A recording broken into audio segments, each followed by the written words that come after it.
There we go. So yes, the bells in my local village say that it's 11 o'clock. So it's 11 o'clock and time for us to get started with our final social media updates for 2022. Don't quite know how we've got to November 2022. There has been lots to talk about, and no doubt you know that there will be lots more for us to talk about today. But I'm also confident that today being Thanksgiving and tomorrow being Black Friday, that we might make it through to the end of this week without anything else happening until we, you know, Andy and I both do our regular updates on a Monday morning. So if we haven't met before, my name is Luann Wise. I'm a marketing consultant specialised in the world of social media. I created the lighthouse.social website, which hopefully you have seen, just over a year ago as a one-stop resource for all the social media news updates that I curate from lots of different sites on a daily basis, and also lots of resources on there as well for you. And Andy and I have been doing these monthly webinars for over 2 years now, I think. Making them crazy, isn't it? I know, always lots to talk about. So yeah, welcome, Andy. Thanks, Luann. It's great to be back doing this after a little bit of a hiatus. It's nice to kind of pick this up again. Yeah. So yeah, if we've not met before, I'm Andy. I was one of the founding team of a company called ContentCal, which then got acquired by Adobe, which is where I now work, hence the more kind of salubrious location I'm in now. And yeah, every month, Luann and I talk about everything that you need to know, actually need to know, and can take action on in the world of social, because there is more noise than ever in the world of social. And I'm sure there might be some conversations about the bird that has been recently freed at some point later on. But for today, like, our focus is, Luann and I was just talking about this before we started this, is that our focus is really on those updates that actually make a difference to your business, things that you can take action on today, if you choose to, of course, and make a difference. But I think the thing I say every single time, and Luann and I are very much aligned on this, is that whilst we'll show you a whole heap of data, trends and updates today, don't think for a moment you need to take action on all of them. Consider this as your kind of monthly 45 minutes worth of time out to go, here's everything that you need to know that's happened in the world of social, so you can feel empowered about making some different choices, or potentially not taking any action at all, but basically knowing that you know what you need to know moving into next month, and of course as we start to plan for 2023. So anything else you'd like to add before we get going, Luann? Just to say that we are recording, so we will share the slides, the recording, with you afterwards, so don't worry about scribbling this all down, and please do use the chat. Do say hello, share your social media handles, ask each other's questions. We will keep an eye on it as we go, but usually you will help each other out if you've got any burning questions about what we're talking about as we go through. So yeah, Andy, so let's dive into it. You've made me a co-host, but yes, apparently still can't share my screen, so okay, right, I'll make you the proper host then. Righty, cool. All right, that's gonna mean I need to admit people. We'll work out our Zoom kinks eventually. Cool. All righty. So 3 things we're going to talk about: data, trends, and updates. But we've already given our intros. You can find us on these handles, and we're both authors, which sounds much more grandiose than it actually is. But yeah, if you want to find out more about the things that we've done and worked on, you know, you can go ahead and find those on Amazon. Right, let's start with some data, shall we? Oh, is there anything you want to add, actually? Because I've just spoken for you there, Luann. No, brilliant. I will share my commitment that the second version of my book will be out next year. Oh, nice. Perfect. I don't know if you're going to rewrite yours at any point. It's harder doing a second version, I think. I've thrown out edits about 3 times, but it will be ready next year. Right, well, I'm not going through that process again anytime soon, so yeah, you're more glutton for punishment than me. Yeah. Right, let's talk about some data. So a few data points to share, and I think you'll have some interesting input on this as well, Luann, especially when it comes to so the youth adoption of social media. So what we're going to call out here over the next 2 slides is some really interesting geographical differences between UK and US. UK tends to lag the US in terms of how mature and evolved we are in terms of our use of social media. So typically you will see a lot of kind of trends that start in the US playing out in the UK. But as it sits in the UK, so this was a BBC study between users between 16 to 24, their most popular social media platforms. No massive surprises, although it's probably interesting to see, you know, that TikTok isn't the top of a chart for once. And it's sometimes an interesting realization, because often we have the narrative that TikTok is growing so quickly that, you know, it is the only place that everyone needs to be. And that's just not the case, right? So it's just worthwhile kind of taking a step back, having a look at this from a contextual standpoint, and realizing that still some of the core platforms remain core for a reason. Is there anything else you want to add on top of this, Luann? I think we've shared several stats this year around young people, Gen Z, on social media. And I think what's important, and again, this is something Andy and I was talking about, we log in 10 minutes before just to have a catch up, is about when you are seeing this data, question it. What does it mean, and what does it mean for your business? And, you know, the first thing I always do when I look at data is, what does popular mean? And, you know, how do people interpret that question? Because most popular is daily usage on this one, but we've seen other ones where it's about favorite, other ones where it's about time spent, and that gives us, you know, slightly different order of the platforms at the top.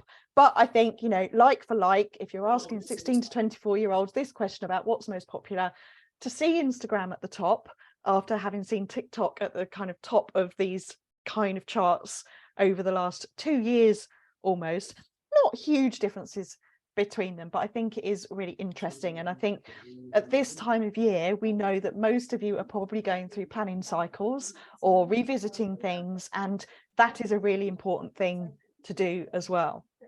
And just on this one as a topic, and to let you know about something else I've got coming up, we have shared a lot of data around Gen Z and talked about Gen Z.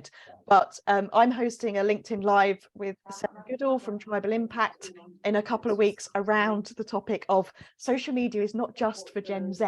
So we will be exploring the other age groups and discussing it in a wider context as well. So I'll pop the link for that LinkedIn Live in the chat in a minute.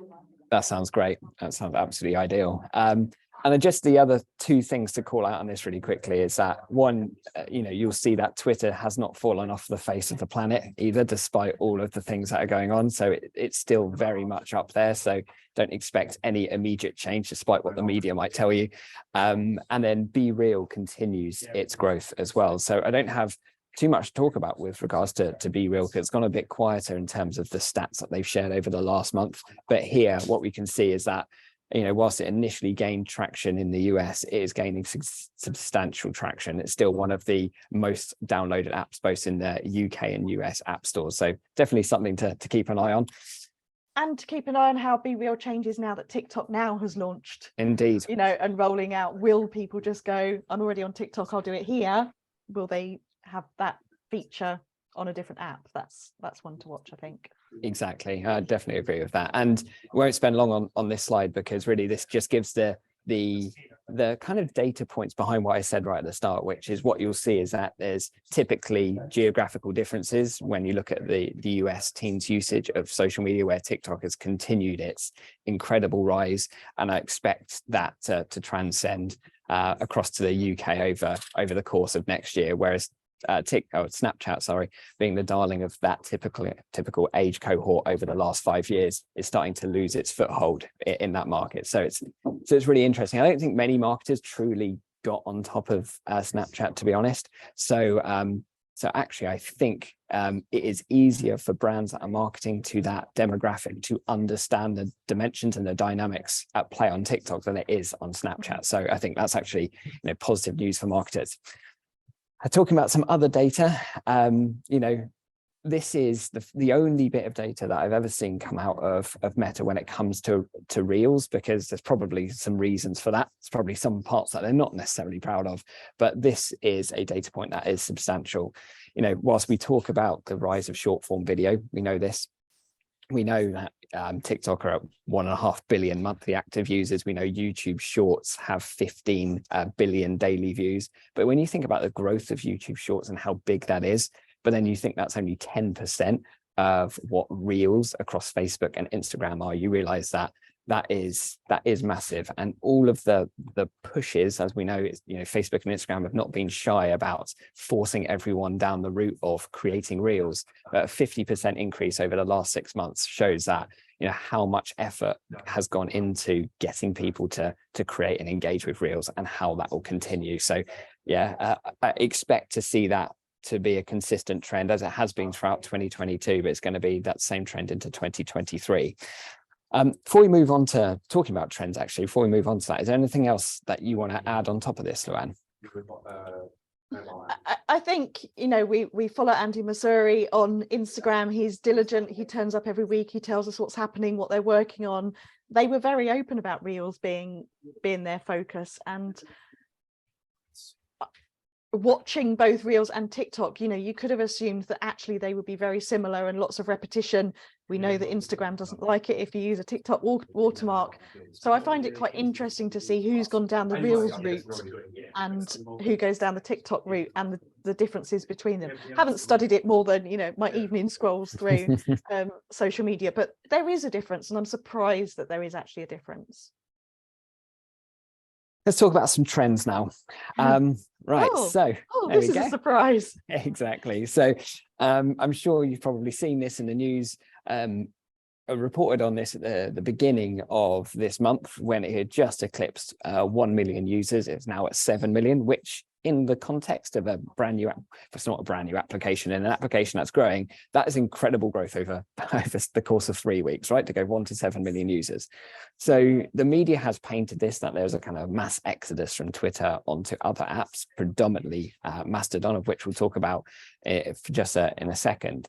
But just to kind of be real for a second, pardon the pun, is the fact that this is only 7 million users out of 200 million daily active users on Twitter. So it's a tiny proportion that's starting to move away, but it does signify something that's very interesting, because Mastodon operates so differently to a typical social platform. Yes, it's basically it's the most kind of correlated thing you can think about. It's like Twitter smashed together with a product like Patreon or Substack, where you've got your kind of unique communities that you can build kind of, your own walled gardens around your communities, but still be able to share externally and slightly more publicly as well. Basically, it's a slightly more private, more personalized, and as a result, harder thing to get in the groove of than Twitter. It does take longer to adopt, and typically those that have adopted it are ones that very much are kind of native to social, and are kind of fighting back against the whole kind of like town square approach of, you publish something and everyone can see it, where it's actually focusing more on micro communities. As a trend into 2023, micro communities will continue to be massive. As a reason that Reddit and Discord are growing faster than the other social platforms in percentage growth, because there is a significant trend, particularly driven by younger audiences, to not share everything public, but to go into more private communities. And I think last thing I'll say on this is that represents a really interesting opportunity for brands, because that means brands need to spend more time collaborating with creators and those people that own those communities or run those communities, to actually then build our content through collaborations with those owners of those private communities and those people that lead those private communities. Social media is going to become increasingly less about just publish and hope that people see it, where it'll be more intentional and community led, which, for what it's worth, I love. So sorry for my big narrative on that, but I think it's something very interesting.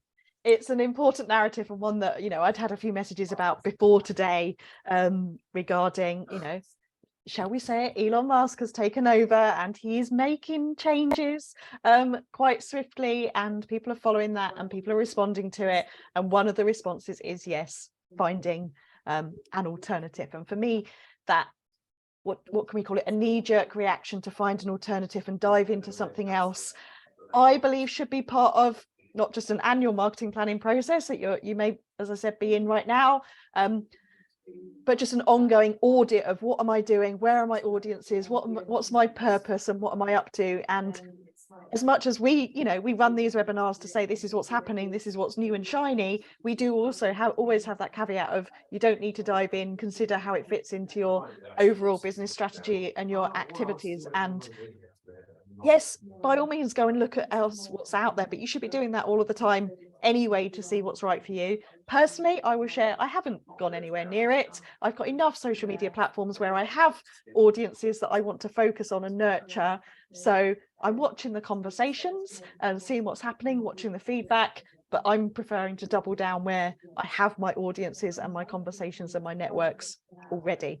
It helps with my time management as much as anything else. Yeah, I think it's a really important call out. We don't need to jump on everything. And to be honest, for what it's worth, whilst I'm watching the cultural change that's happening, I'm not spending any time on the platform either. I'm just watching it. So talking about trends, I find this one, I love this. Sorry, Luann, do you want to? I was going to say, this is the one to take note of. This is the change that we do need to take note of. Yeah, I think this is why it's kind of interesting when you pick underneath the surface of some of these trends. Like, it's just not just the fact that Mastodon's growing or TikTok's growing, it's actually what that represents at a more fundamental level is the more interesting thing. So whereas Mastodon represents the growth of private communities, micro communities, what like the growth of TikTok in particular represents that TikTok is actually more orientated around being a search engine than it is being a social media platform. In fact, they don't even describe themselves as a social media platform. And that has really interesting implications for us as brands, because not only are kind of Gen Z outside of China, it says here, starting to use social more than they do with Google, it's kind of transcending different age demographics that I'll share in a second. Fundamentally, so this is the kind of over the last 4 years, the top 10 reasons people are using Google and using search orientated tools. So the number one here being finding information, which is the thing that Gen Zs are saying they're actually going to social over search to find information, which is a big shift over the course of this year and has big implications for what all of those social platforms are doing and how we use them as businesses, which we're going to go on to later on. But the thing that's grown a lot over the last 4 years is finding new ideas and inspiration, because that's something that Google is terrible with. It's great at serving the thing that you need, but when you don't know what you need, that's where social media is amazing, about inspiring, educating, helping people understand the things that well, basically opening people's eyes to the things they don't know yet. And increasingly that's becoming more appealing, not just to Gen Zs, but across different demographics. And when we talk about demographics and we talk about brands in particular, and I think this will get everyone kind of sitting up and listening, I think, because social is overtaking search, not just in terms of like finding information, but in terms of pure product and brand discovery. So this is, as you can see here, this is a very sizable study from Luann and my favorite resource of Global Web Index. So 4 million users surveyed on this, where we've known that search has overtaken social, or has been on a trend to overtake social for Gen Z. But when you look at all internet users, look how close that gap is becoming. Social still trails search across all internet users, but not by much. That gap is closing substantially. And that means, and we'll show some of the updates in a second, it means that these social platforms are optimizing more for search-based discovery. Whereas typically the way we've thought about social has been, publish content, grow followers, etc. But actually more people are starting to use the search tools that are baked into all of these social platforms to discover content more intentionally. And that means lots of different things that we're going to go into from a feature perspective, but really interesting trends. So I'm going to stop talking for a second and let you get a word in edgeways. No, I think we've both, how important this is and understanding this, and, it is a relatively big shift and something that will affect lots of your decisions and your planning going forward. But I've been running, a number of training sessions with internally in-house over the past few weeks, and just explaining this to your colleagues, your outside your marketing team, people that may need to get involved and don't really understand how social media is used for business, because they hear about the hype and the media stories around TikTok, around Elon Musk and things like that. But I found, just over the last few days, explaining that this is a search tool. This is how you can search and find what you need. Other people are using it for search, so we need to focus how we optimize our profiles, the content that we're posting, that we do use hashtags. So actually this is actually a really nice shift to explain with your colleagues about the value of social media, and that it's not just about this is what I'm doing today and this is where I am and this is my thoughts, that this is how people are finding our businesses. And that Google are seeing it as, you know, their threat, their competitor. You know, if they're seeing it and they've acknowledged that, we need to kind of have this as quite a big focus in our minds as well. So true. Love it. Right, actually, you definitely can get a word in edgeways because you're going to talk through some of the platforms. Yeah, so as always, we're talking through some of the key feature updates. This is a summary over the last few weeks. And as I said, this is our last session for 2022, but there will be more updates over the last few weeks. So please do make sure that you're following Andy and I on LinkedIn, because we do share them there as well. So Instagram made a few changes, and we've mentioned, if you've watched us before, creators, you know, the focus that the social media platforms have put on creators and supporting creators and helping creators to monetize on the platforms. You know, they are the people that are producing content, driving traffic to the platforms, getting people engaged. Well, you know, it's a real focus for them, and you know how many people are earning a living now. So the fact that Instagram have now added subscriptions, which is helping creators monetize their content. Subscriptions have been around for a long time now. We've seen them in other areas of business, you know, paying this small monthly fee to purchase something, but without having to think about it, get access to an additional layer of content. The platforms are just making this easier for creators to do. And virtual gifts. And this is, I thought of this one when I double checked this. This is about, you know, gifting, giving your creators a tip, perhaps to kind of say thank you for what they're doing and reward them. And again, we've seen this, as we always do, the same features appear on different platforms. And it was on Twitter for a while. You know, do you want to tip this person for the content they're producing? People work really hard at producing content. All of you know that. I've seen actually some really interesting conversations this week in Facebook groups around how long does it take to create content and expectations. You know, it is not quick, it's not easy. So just to remember that this is social and to give people a bit of a acknowledgement of their work is a nice thing. Stickers. Love a sticker on an Instagram story, and this one has actually been in the US for a while, but only recently started rolling out, as again many of the features do. But to be able to kind of launch a chat, a conversation with a small group of people. I know a lot of people use, you know, particularly small businesses and freelancers that build a community around their product and a conversation as well. So to kind of be able to kind of start a chat is a great interactive, as Andy said, you know, communities coming on board. Music to static posts. This is, I wasn't expecting this one to appear. I'm a person that has my sound off as a default on my phone, so I haven't actually spotted whether anyone is putting music to static posts yet, but that's a new option. And reels to profile grids. So again, Instagram has changed, you know, their setup over recent months to incorporate reels, to incorporate videos. They're no longer standalone. You've been able to pin static posts to the top of your grid, your profile for a while now, and now we've got pinning reels and incorporating them within the grid as well, which I like. But on some accounts where I've, you know, got quite a prescriptive design and layout, to then have a reel that comes in the middle of it makes me squirm a little bit. If you're, you know, you like something that's nicely laid out, a reel in there upsets the balance for me. Related reels, again, the social media platforms being about discover, find. This is what, you know, this is what the platforms do. They're showing us content that's related so that we can get involved and widen our widen the accounts that we follow and that we engage with. Yeah, and just on this point as well, I said it last month, but I'll kind of say it again, is that where all the social platforms are orientating, they're orientating away from content being destined for your social graph. So basically, it's a posh way of saying the people you follow and those that follow you.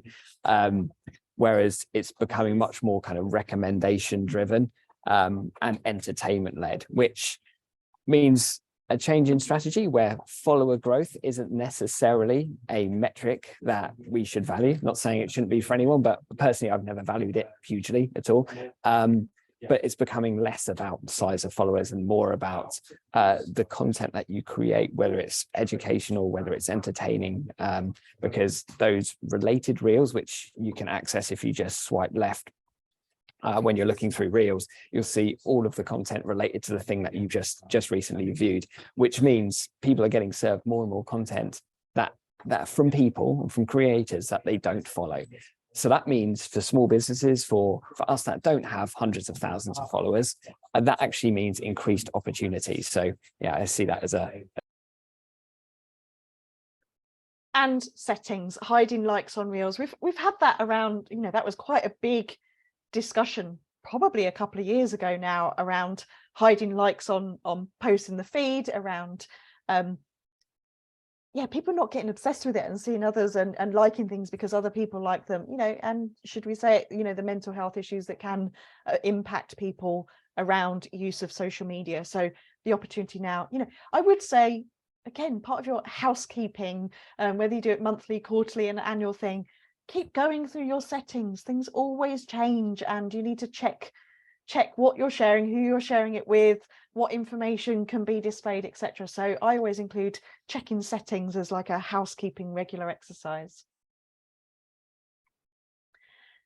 Achievements. Again, this is about rewarding our creators and, you know, showing them that we're, you know, celebrating what they're doing and how well they're doing, and that now, and it's kind of like gamifying it as well. I like the fact that I often talk internally with organizations about how can we gamify this to get people on board, and competitiveness always works in teams, but just now that creators can unlock achievements that relate to actions when they've created Reels, I think that's a nice feature for them too.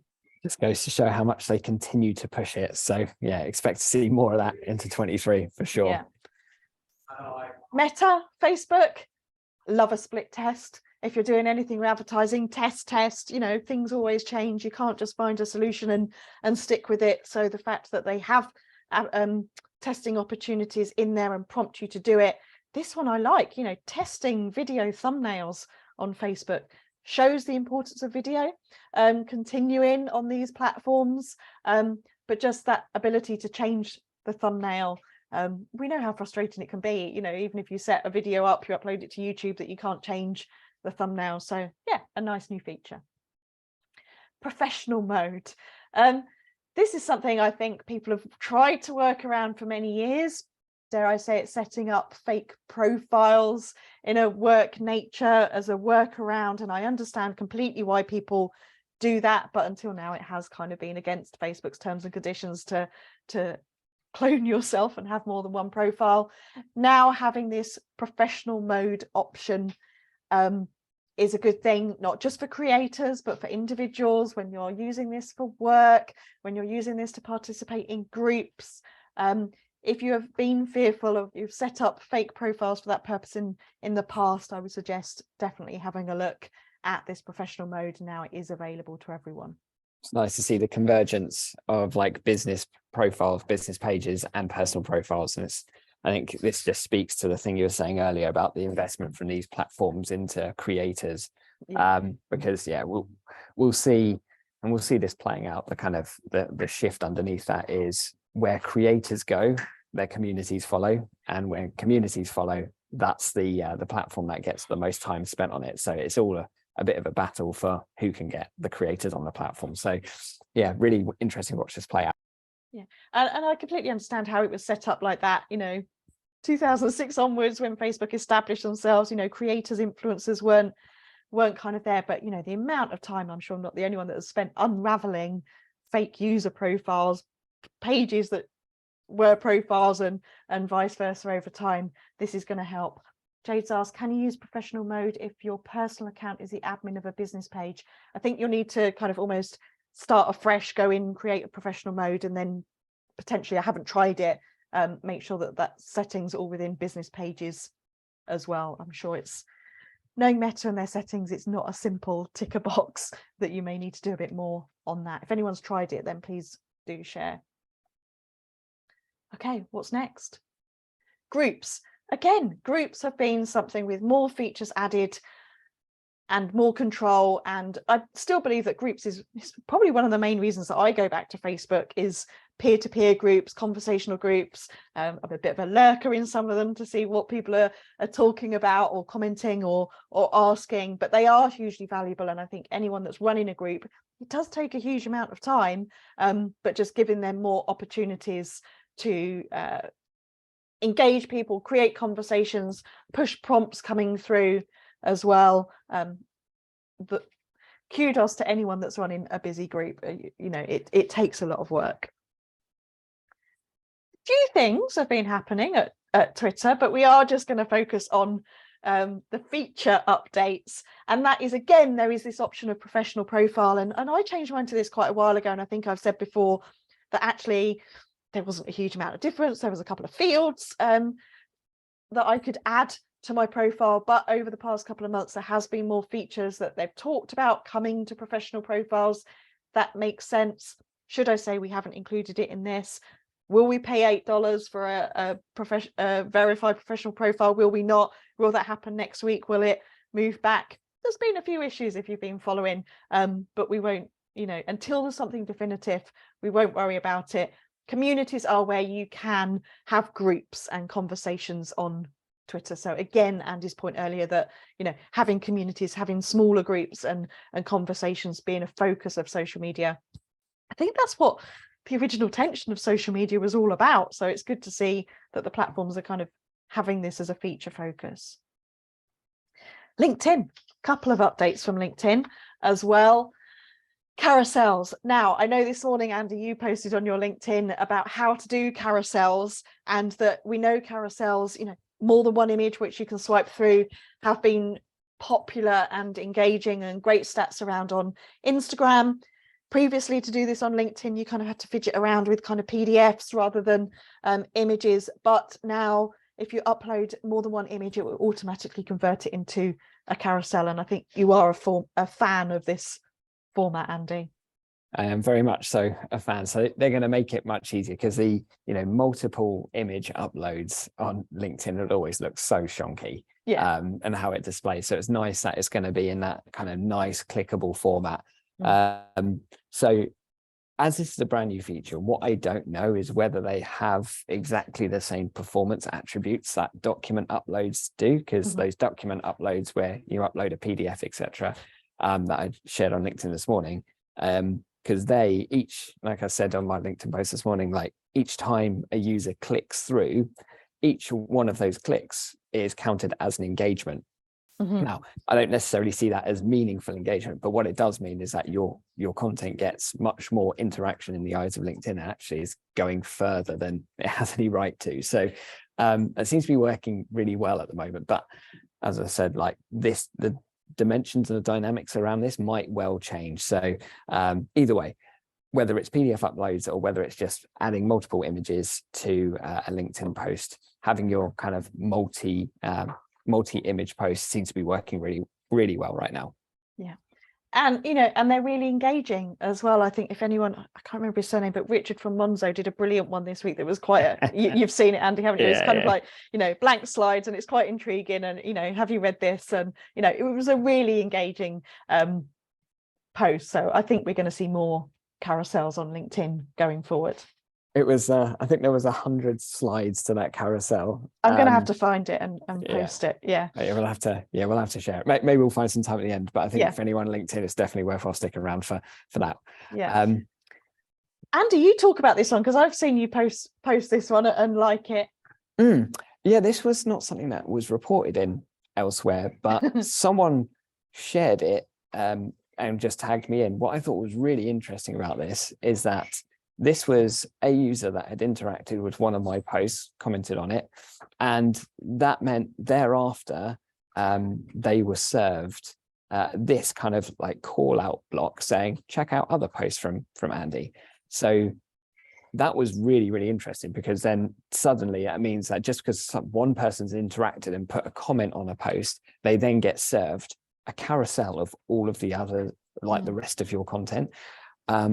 How I'm curious to know whether anyone else has seen this, but I needed to share it, because that suddenly means that, you know, LinkedIn is really going to start to get very generous with having other posts that you've shared previously get lots of engagement. And I think this is where LinkedIn is definitely stronger than the other platforms, is that I'm sure everyone will have experienced this, that posts that you published weeks ago still get engagement.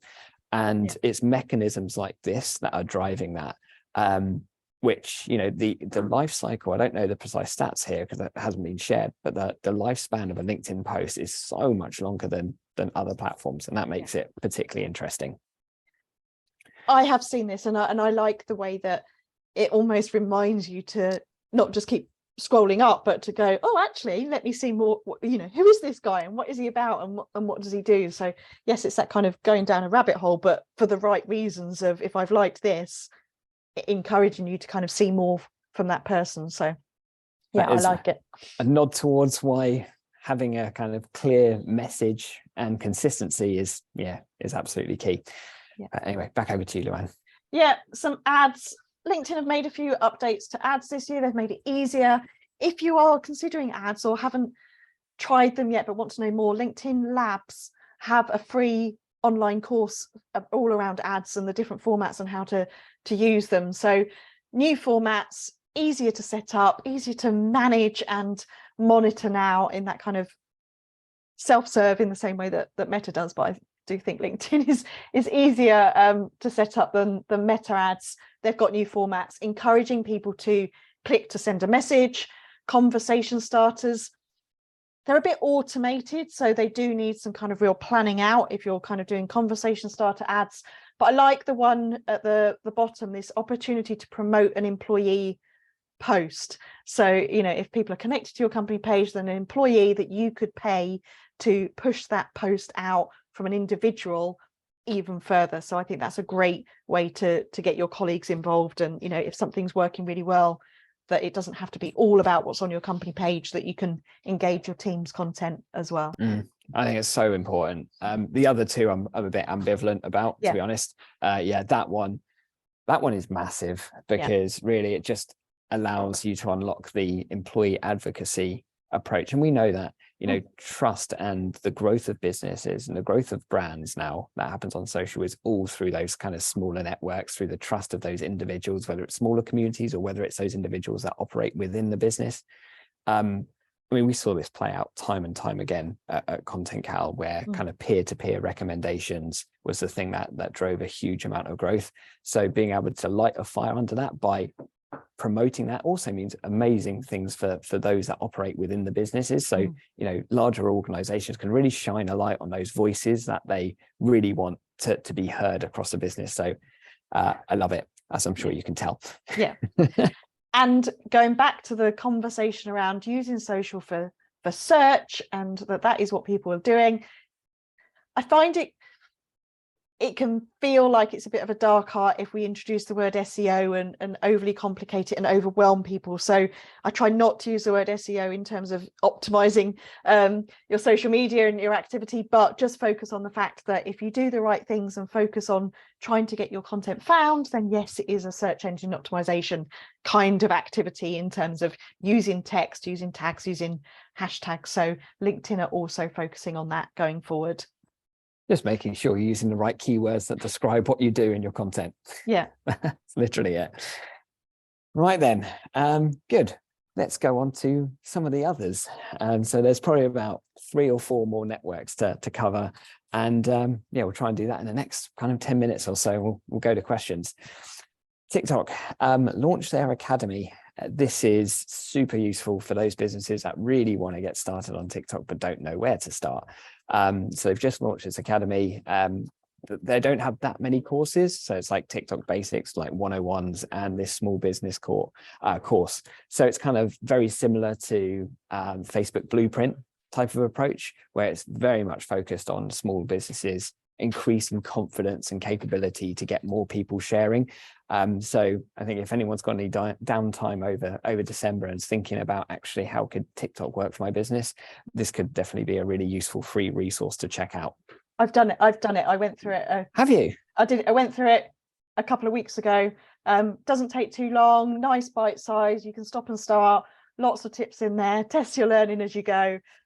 Picked up some nice ideas, and there's lots of case studies and examples in there as well. So yeah, if you've got probably just over an hour, 2 hours, I would say. Break it up, go through the sessions. I would recommend doing it.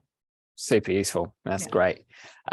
And for those that, you know, feel like you got the kind of basics down, although this is kind of covered in the small business course, new audience insights are here. And it just goes to show that TikTok are starting to really build a very serious platform, because what we're seeing is more advertising dollars flowing out of Facebook, which has typically been where most of the ad budget goes from a social media perspective. And a lot of that's starting to flow into TikTok. As a result, they're really starting to beef up their capabilities of audience insights and how to run ads. And whether you're running ads or not, this can be really useful just to get some further insights around the demographics so that you can be confident that TikTok might well be the right platform for you going into next year. Spoiler alert, it probably is, given how broad the demographics are, but this can give you some really nice data to demonstrate that. In-app shopping, social commerce, Luann and I have been talking about this pretty much solidly for the last 18 months. And, you know, while some platforms jumped to it in 2020 and, you know, moved it up their roadmap, when you looked at like Facebook and Insta shops, all of the other platforms have taken a little bit longer to come to the fore. But as we've seen that constant trend where more inspiration, more brand discovery is happening on social channels first, it just makes logical sense that all of the platforms will offer a seamless experience around in-app shopping. Expect to see, you know, even more of these things rolling out over the next couple of weeks or so. And I think, you know, it hasn't taken off outside of the US as much as a lot of these platforms would have hoped. They thought UK was going to be a big market for in-app shopping. It hasn't turned out to be the case as yet. So yeah, keeping an eye on this, but rest assured that if you're in a kind of B2C orientated lens, we're going to see lots more of this stuff going out into 2023. And we're back to search. So just to kind of recap something that we covered last month, but as a reminder, big change to TikTok happened last month, where they moved from 130 characters in your caption, your description, to 2,200. And big change. And then their search box, they changed the dimension of that to make it much bigger, much bolder, because they're starting to orientate more towards that search driven intent. So people saying, I want to find inspiration on like how to bake bread, for example. More and more discovery is happening that way. And now this is a kind of next evolution of this discovery and search-based discovery, where this topic is automatically generated based on what you're talking about. So another one strength of TikTok is around their kind of AI and machine learning stuff. But when you're talking about a certain topic, it allows people to search more things related to that topic as well. Once again, this is all about, goes back to that importance of making sure we're using the keywords in our content. So really interesting. And then I touched on this last month, I think, which is TikTok photo mode, which is basically carousels. But now they've started to roll this out more broadly. I've seen it becoming available to a lot of people. And what we're starting to see is that I was really dubious about how this would work on TikTok, given how different this is as a content format. But it's being used really heavily in the context of both collaging, which we'll talk about. So it's becoming quite a big trend, like collaging amongst the kind of more design orientated community, as well as kind of like meme creation. But basically multi-image, doesn't matter what platform it's on, multi-image, this whole carousel format seems to work incredibly well irrespective of platform. And this could then, you know, the final thing to mention here is that this lowers the barrier to entry to TikTok for those that actually, you know, are more comfortable in a still image capacity. So really interesting to watch that one. YouTube, they've changed their display. Sorry for the really boring slide here, but I couldn't really think of anything else because these changes are rolling out. Where the message here is they're really starting to promote shorts more, rather than shorts being a kind of segmented experience that it was before. It's part of the kind of the main YouTube experience. You might have seen this if you've visited YouTube recently. So the long story short here is that they're really pushing shorts. And I'm pretty bullish on the growth of YouTube shorts going into 2023. Feels like, you know, TikTok was there like 18 months ago. I feel like there's a lot of latent growth potential for YouTube shorts because they're going to want to push it hard into next year. something that, you know, I talk about often and I absolutely adore, which is the ability to collaborate with others and co-create together. We've seen this functionality appear on loads of platforms over the last 18 months as a result of us all being shut in our houses. Yeah, multi-person live streaming, being able to co-create together, and the benefit of, you know, both of our followers being being promoted to as a result of doing that live stream. So multi-person live streams are pretty much available on all platforms now, and now YouTube's the latest to do that. This is going to be another thing that's going to bolster YouTube Shorts growth into 2023.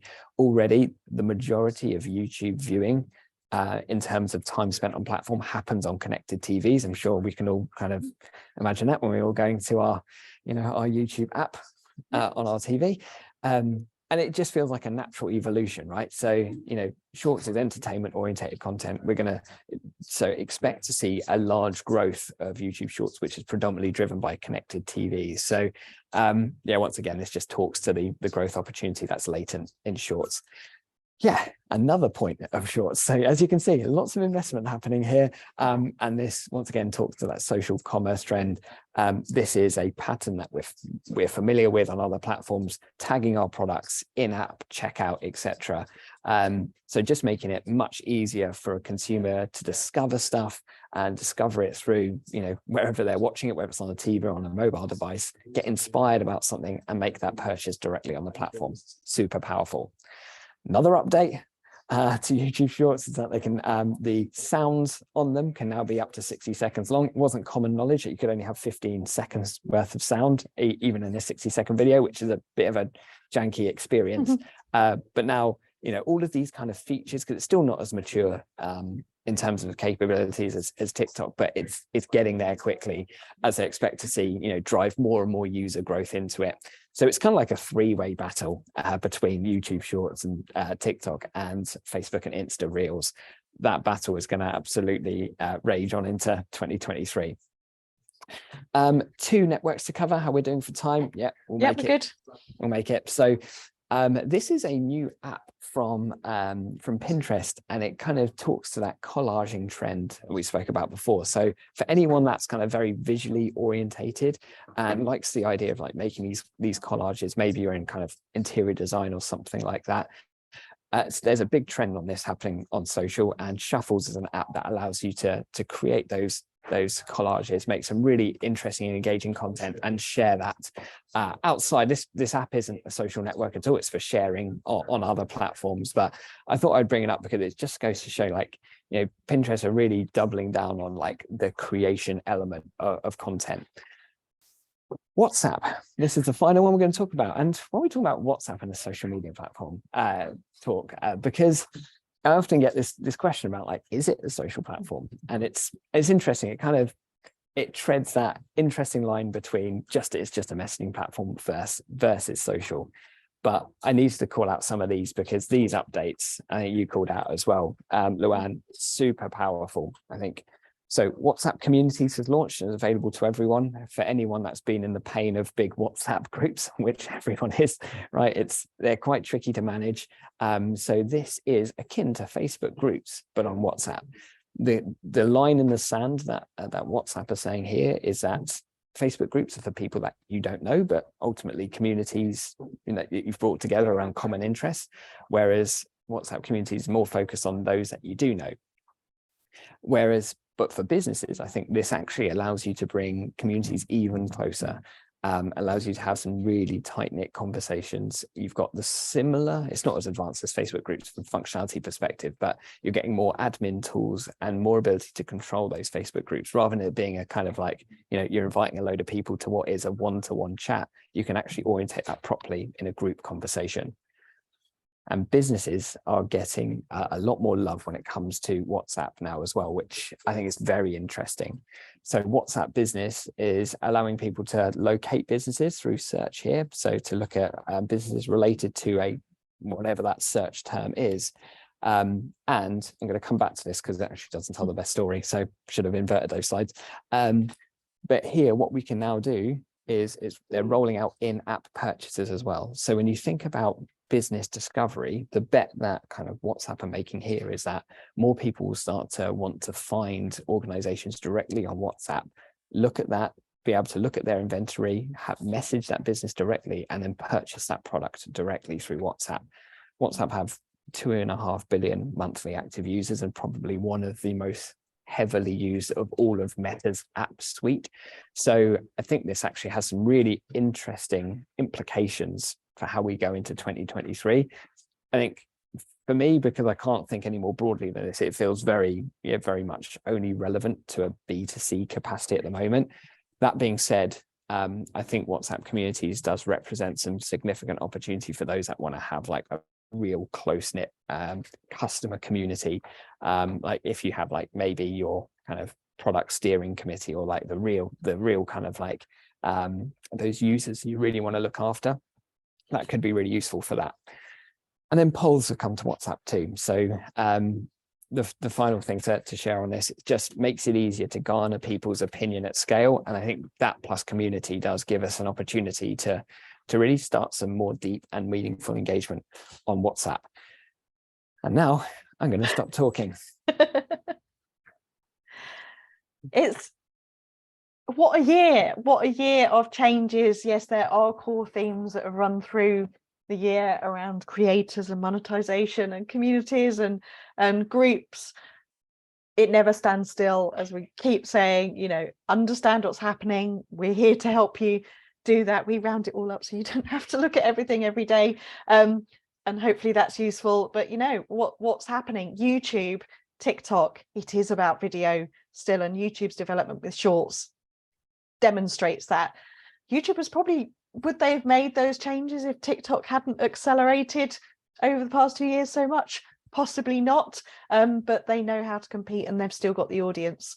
Social commerce, yes, it is that time of year. It's Black Friday tomorrow, or it seems like it's been Black Friday all month. The platforms are there to help those businesses. Actually, a couple of them have, I think earlier, a couple of months ago, Meta did kind of reverse some of their support for social commerce, but we're certainly seeing it on TikTok and other platforms. The WhatsApp stuff, I think, is fascinating, how that's going to focus more on business. I think you're right, perhaps not just B2C, but perhaps physical locations as well to start with. For the commerce, maybe it's because it's that time of year, but we are going to see more developments, and the customer service sessions and training that I do on that is certainly shifting from Twitter to WhatsApp as well. Not just because of the recent changes with Twitter, but including WhatsApp as more of a tool for that. Pushing Reels, focus on creators, and this big one that I think we both agree and would urge you to focus on is this overtaking search, and that is, you know, a big shift, a mindset shift, and also a content shift going forward. Definitely agree. And that is all your updates for this month. Thank you to everyone that, some of you show up every month, some of you dip in and out. I will share the recording afterwards. We are taking a break for Christmas. I will actually be doing an annual roundup in a couple of weeks with IPSE, the Organisation for Freelancers. So I'm going to be trying to summarise 11 of our presentations in 40 minutes. Not quite sure how I'm going to do that, but here is the link for that one on the 14th of December. And Andy and I will both be back. I've got all my links ready. The date is the 26th of January, and here's the link for that one. We'll leave them up for a little bit. You will see the links always on our LinkedIn posts and in email. So there is it. Happy Christmas, happy end of the year. And we will catch up before the end of the year, I no doubt, Andy, but for everyone else, Definitely. we will see you soon. Thanks, everyone.